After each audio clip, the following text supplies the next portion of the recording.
Ngezaako kubaraga ekintu ky'omutawaana kiri Kayunga eky'ettaka. Kyovula abantu abamu bwe njogera ku ttaka bangi tebabifaako, naye neffefe Kasserubogo mukwano gwaffe eno wa Nuupu abadde awangudde obwa chairperson wetunaagenda mu maaso mujja kutegeera nti enfa gyafuddemu n'enjogera gy'abadde ayogeramu ng'ali mu kampiini nga mulwanyi nnyo mulwanirizi w'abantu abatalina mwasirizi n'okusingira ddala abagoberwa abantu abagoberwa ku bibanja byabwe ku ttaka. Yes, so ffe abamumanyi ffefe Kasserubogo weewawe ebyobufuzi nabyo biyinza kubeeramu kubanga wa Nuupu gwe mulundi ogusoose Nuupu okuwangula waawo. Yes, gubadde mulundi ogusoose ojja kusanga nyamba kataba intelligence n'ababadde avuganya nabo nga yakukanze ffeffeka nga yakukanze obadde oyinza butasula mu nyumba. Kyovura nze mukulaba okwange yatiisa nnyo ababbi b'ettaka. Ayinza kuba yagamba nti kurunu muwedde ngenda kufa nammwe ne beekanga.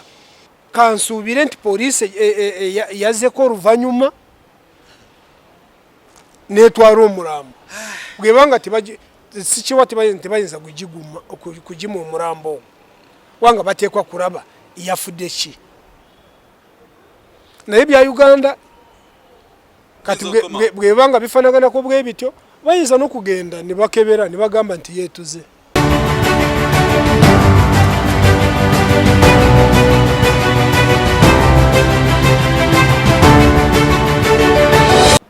Abalabi baffe abalungi abana Flashlight Channel Uganda muli mutya nno musibe mitya nno. Tukomyewo ku mpewo zaffe obbaweereza tusima Mukama obulamu bwatuwadde tumusimira ddala ate tubajjukiza nti no COVID-19 is real, it's still killing people. Ne mu Uganda kyayitiridde bannange mwambale masks, social distancing, wash your hands and every time protect yourself against COVID-19. Tata, mommy, jaja, uncle, sister, brother, mention everybody, even your lovers. Please try to protect one another. COVID-19 is real. Mwekume tuwetanga mchali balamu. Aha, mulaba leo sina amanyi bulungi naye ate ninamu amanyi katonotono ate ninamu amanyi samo ya amanji. Nyamanyi agasinga Kyaddaaki government mu kuyalugaba abaana ba Nuupu ekkooti y'amagye yabatadde kati bali mu beetaaya. Naye akubadde yabatadde Eddy Mutwe awamu ne Nubian Lee. Waliwo ate n'abalala abangi abatamanyikiddwa gye bali. Waliwo n'abato abakyali makomera ag'enjawulo ggulu north east west. Bataddeko nabadde mu ssente betumanyiiko abo abamu kwabo. So twebaza Omukama nti yabatadde. Ate on top of that wano omukulu chairman we Kayunga LC5 mukwano gwo badde obeera nayo ku Radio Simba. Munnanga avudde mu bulamu bw'ensi eno tetumanyi butemu buno kikaaki afudde bulwadde naye ate obulwadde bwamutwate ku muti. Amusajja abadde mulema ng'atambuza omuggo yalinnya atya omuti naye yeetuga. Nange simanyi mpozi gwe nga wadde mukwano gwo oyinza okuba ng'olina by'otusinzaako okumutegeera. Ziri nsonga ssatu mu ddiiro lamusa kwatulaba. Mwebale nnyo abatulaba n'abatuuliriza mbalamusiza mwebale nnyo okubeerayo. Ensi yaffe bw'etyo. Yes, kituufu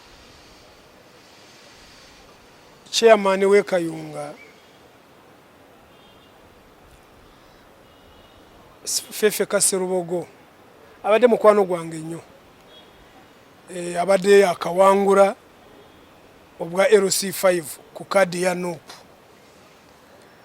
Nzijukira nga ndine Sserubogo tubadde tubeera wamu ku Radio Simba.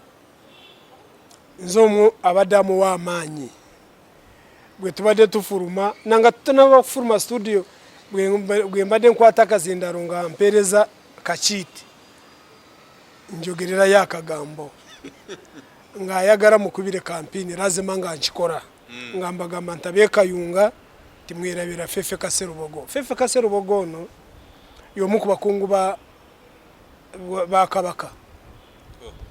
In fact ali ku lukiiko lw'Emengo y'omu ku bali ku lukiiko Emengo. Abalubaddeko nnyo. Abadde musajja wa Ssaabasajja nnyo nnyo eranzijukira orumu waliwo bwe bayogera ebijweteke ku Ssaabasajja bwe bali mu lukiiko emengo ebigambo ebyo byali ku lupapula rwa New Vision nkyajukira y'omu eyava mu mbeera n'akwata olupapula rwa New Vision n'aluyuzayuza n'akunga Abaganda bonna baleme kusoma olupapula rwa New Vision. Aba New Vision mu kiseera ekyo baatya enkeera ne bawandiika nga beetonda ku bigambo bye bali bawandiise ku Ssaabasajja. Saagala kubiddamu. Ebisingo ebimu bali bagambye nti Burange eyo Burange nti bagisinga nti nga byewoze ssente naye nga kyazulibwa kyali kya bulimba. Ffeffe Kaserubogo ono ekayunga eno nno gy'abadde awangudde wabyafaayo mu ngeri ya byabufuzi, wabyafaayo mu ngeri y'ennono. Mujjukira mu 2009 abantu abawera nga300 baatirimbubwa batibwa nga Ssaabasajja Kabaka agaaniddwa gavumenti eno taleme kugenda e Kayunga mu ssaza lye, nga bataddeyo omusajja gwe bagamba nti naye Kabaka weeyo nga bamuyita Kimeze. N'olwala eyo gyali meja musirikale, yali musirikale Meja Kimeze. Ngezaako kubagamba olutalo olwo wenzijukira ne Ffeffe Kaserubogo yalulimu. Ngezaako kubagamba ne Ffeffe Kaserubogo abadde mu lwanyi ne passion gy'abadde alina ku Bwakabaka bwa Buganda yeeyogerera.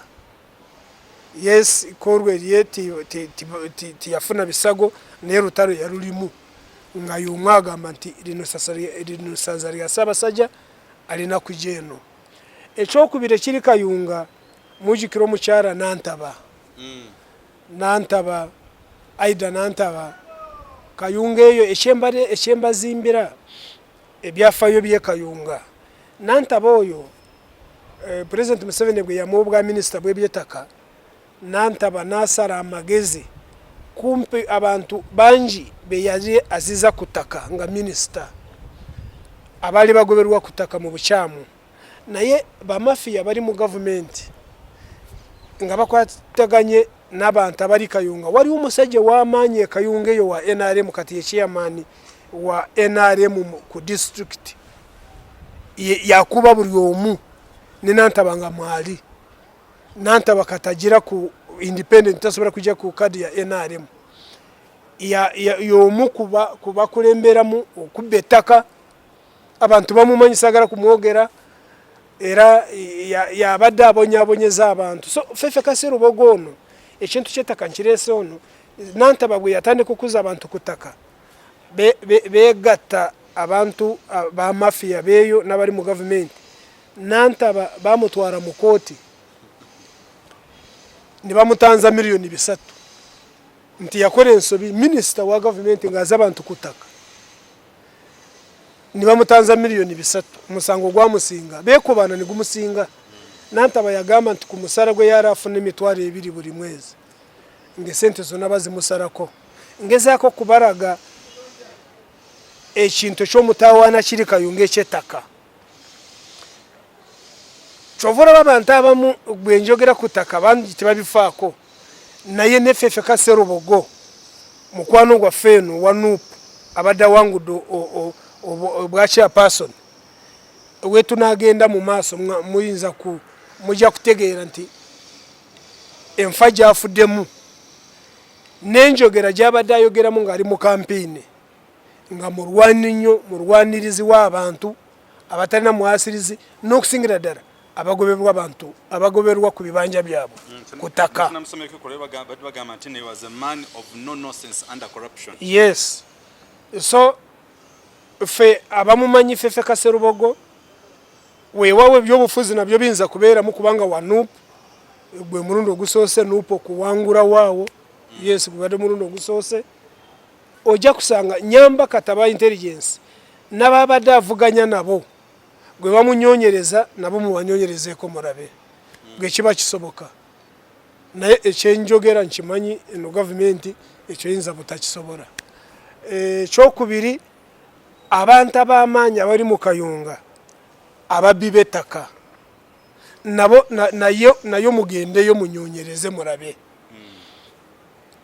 kubanga nayogedde ku macanyo MP waayo ow'Ebbaale bamuyita Tebandeke naye Wanuupu mukwano gwe tubadde tubeera mu studio fenna abatuwuliriza abamwa aliwo abankubidde essimu ne bagamba nti mukwano gwe wuuyo bamutuze nti Byarugaba nawe beera mwegendereza nabagamba okubeera omwegendereza kati nganze nayegendereza mu ngeri kinaakomawa so fe ndowooza tuliwo ku lwa Katonda naye Tebandeke yangambye nti kumaca nnyo nga nakazuku kanarabye essimu nga ya Tebandeke ng'agamba nti Byarugaba mukwano gwe Ffeffe Kaserubogo bamusanze ku muti ng'alengeja nga mufu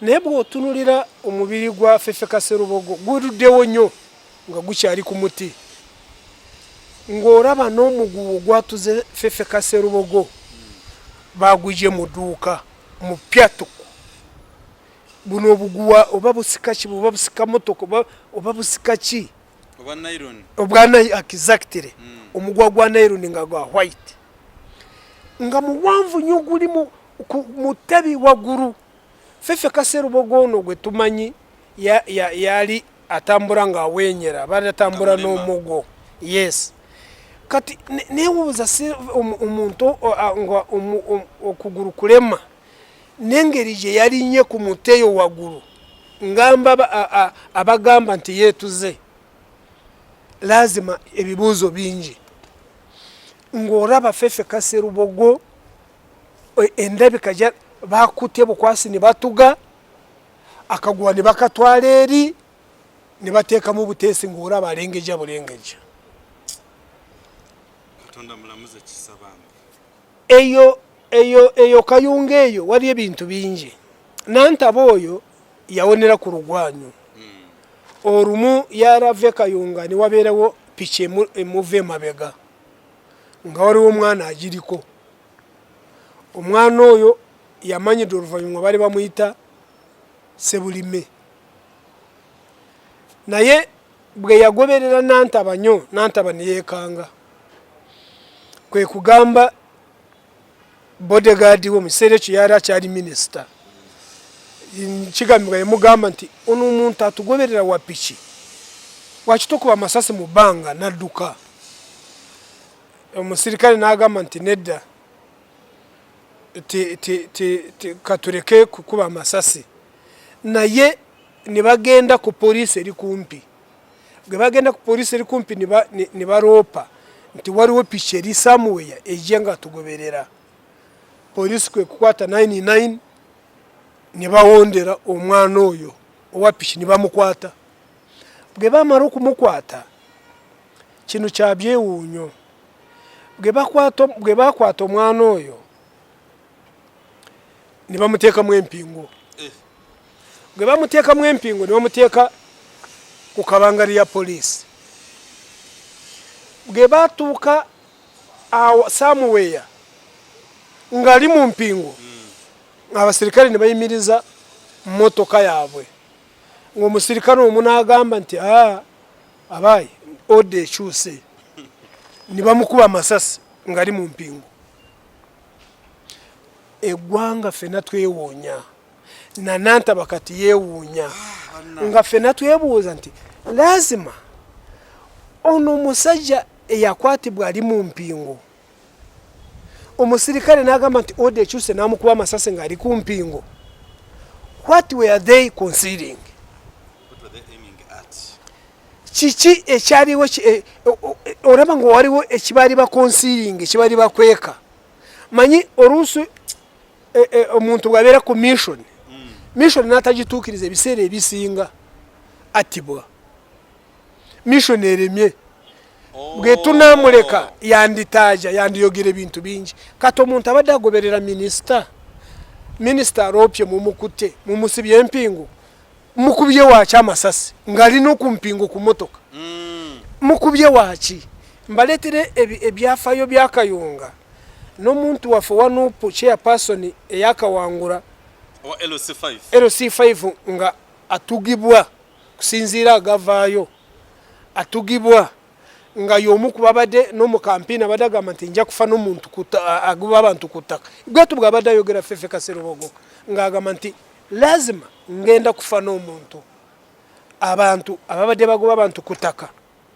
munegateko bwe kubo kufa tufe netununire takali yafe nga ngokiraba abantu ababibetaka bamutawana bali sophisticated bwotagenderera bakumiza omusu nze bwento bwendaba bakyagenda mu maaso n'okunyonyereza naye intelligence ebeere ensare mu kunyonyereza wabula abantu banupu baze abafa mu ngeri fanaganako bwetu kiba kizibu nnyo abantu mu gavumenti muno kunyonyereza ne batuuka ku kinyusi oraba abantu bonna baze nga batibwa mu lwatu laba liita laba kyeyune liita baga kigambibwa nti motoka ya polisi yamulinya bulinye enaguru we yamulinyira waliwo kamera bwe twagamba nti tunyonyereze kamera emotoka engeri gye yalinyamu liita bagamba nti batule tiyalinye so n'oyo ekinewunyisiza n'arabye omubiri gwa Fefe Kaserubogo gwaruddewo nnyo simanyi lwaki abantu batuuse n'okugujjayo ne basala omuguwa ne bamwegirayo nga polisi tisiyemwegiddeyo nakyewunyiza abantu lazima be baali badde bajjayo omulambo gwa Fefe Kaserubogo oba yeetuze oba tiyeetuze si polisi eyandize nejjayo omulambo ne bagutwara ku postmortem ne mu kifaananyi ndaba abadde musiraamu ndaba abasiraamu be bajjayo omulambo naye nga gwaruddewo nnyo ab'ebyokwerinda babaddewa era ne crime of scene yonna bagimazeewo abantu oluvannyuma nga olaba teri sealed teri mu polisi yadde n'ogwo awo ebibuuzo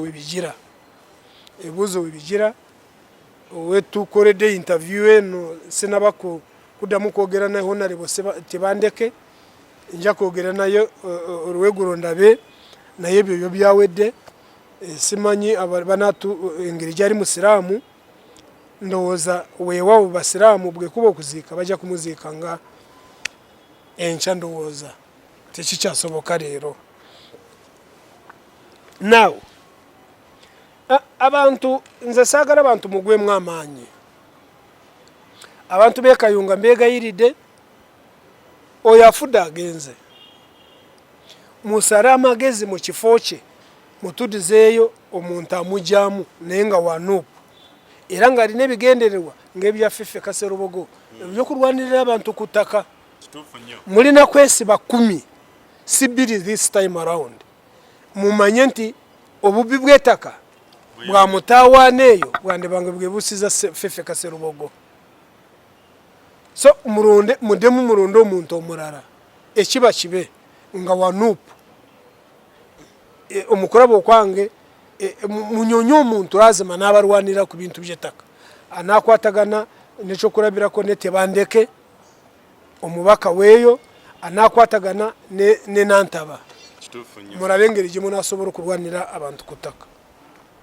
now ekyo nkireese gabadde amawulire agakagwawo ekyokuta aba Edi Mutwe ne Nubia Niri nga tetwakugendako mu baana bano Katonda be yataasiza ne bava mu nkomyo ekogga nga njaga twebuuzeemuko that kind of strategy ekyekiwe ekiguddeko ky'omwami oyo okuttibwa bw'atyo is there any possibility whereby our government can take action okunonyereza why is it the way it has happened. No, is it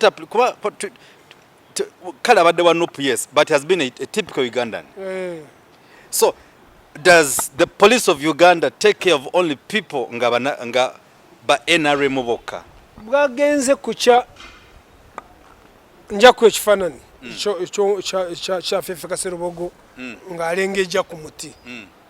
Bwagenze kucha nga alengeja ku muti mpaka kumpi sawa nga 4 nga akyali ku muti. Polisi kyenkubuuza yabadde wa? Polisi yatidde tibagigambyeko. Ekyo kintu kyakinyonyerezaako tulabe.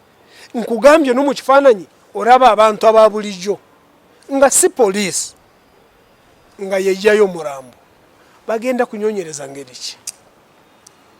Kineebuuza bagenda kunyonyereza ngeri ki? Crime of sin has been tampered with already. N'omulambo be bagwejiddeyo abatuuze. Polisi ebaddewa? Polisi ebaddewa? Ebyo bibuuzo bingi. Kansuubire nti polisi yazzeko oluvannyuma n'etwala omulambo. Bwebanga sikiwa tebayinza kugima omulambo ogwo wanga bateekwa kulaba yafudde ki. Naye bya Uganda kati bwebanga bifanaganako bwe bityo bayinza n'okugenda ne bakebera ne bagamba nti yeetuze. Kisoboka. Okay, kisoboka. Ne wakiri akaggo ke kali baddewo kwabadde atambuza mu bwati omuggo gali badde. Naye n'omugweje gwabadde bw'olengera njakuwa ekifaananyi bw'olengera omugweje gwabadde omuntu yeetuga waggulu eri wala nnyo yadanyoonyayo ki bwanga omuti gulina amatabi mangi omuntu yeetuga yali badde okumpi speed naye bw'olaba kagweyi gye kali n'engeri gye kayingiddeyo eri leaves a lot to be desired really. Kyova olaba ngamba nti abantu oba baalirese polisi mwaliguleseko omulambo ate abantu baffe nabo oyinza kusanga nga wabuzeewo omu abawabula n'abagamba nti omulambo muguleke. Naye ndowooza ensonyi z'abakuta omulambo gunaasiibawo bayinza kuba bayise polisi neerwayo abantu ne batabuka ne bagujjayo. Ekyo kyekimu Uganda kitiisa kati nganze abadde naye buli kaseera mu studio nzijukira mbadde oluusi nga bwe tufuluma nga mukanga nti Fefe Kaserubogo nfunye amawulire ku ground toliiko kubanga mbadde manyi nti talina ssente y'omu ku bantu abawangudde akalulu ayinza kubanga tateddemu yadde na 10 feva y'abantu naye nga abantu bamwagala nga bwe mbadde mufubutura bwento nga nedda baaba ku ground kwendi n'olwaleero kati ngenda nga nseka nti kale nti genda tulabe naye oluvannyuma nakimanya nti kati yafeffetta nnyo buli wamu n'ebijje namugambanga nimugamba nti Fefe Kaserubogo amagezi genkuwa bwe linnyira genda nabati bandeke bano bwe bagenda mulaale beerawo kubanga nga nkimanyi ye talina ssente n'ez'okutegeka laale kyovula abadde musajja wa naye nga mwogezi Fefe kanga yakuta kazindaalo naye nga yakukanze Fefeka nga yakukanze obadde oyinza butasula mu nyumba kyova olaba nze mukulaba okwange yatiisa nnyo ababbi b'ettaka ayinza kuba yagamba nti kulunu muwedde ngenda kufa nammwe ne beekanga. That's how I think. It's your personal opinion. My personal opinion. Yes. So Katonda muwe kiwumulo ky'emirembe. Kyekituufu Katonda amuwe ekiwumulo ekirungi awamu ne famire ye. N'abamwe abasoose kunkubira ku macanyo wa Radio Simba we tutera okubeera abamu bagimanyi kubanga y'amaanyi nnyo naye we tukyali kati ffenna tukyasoberwa fena tukyasubirirwa katurinde turabe kyo kituufu nnyo tusaba omukama amulamuze kisa ate ne famire bambi tugisaba bagume katonda yasazeewo naye nga kitiisa nnyo ku byarugaba kakati ojja kutambula nange mwennyini mbe ku bunkenke n'okusingira ddala abantu ba nuupu abawagizi ba nuupu obunkenke bw'amaanyi kitegeeza ki eri bano abawagizi bano abalala basigaddewo omulabe ye abajjamu omuntu omu ng'ayagala mwonna mutye kye baagala babajjamu omuntu nga baagala kubatiisa mwonna emugambe owaayi oli bamututte nange mbivuddeko in fact abantu abamu batwewuunya singa titukyayogera naye titusobola kusirika munafa tuvuddeko tujja kusigala nga tulwana mpaka sikiwa nti bagenda kutumalawo abalabe bangi erife naye tujja kusigala nga tulwana mpaka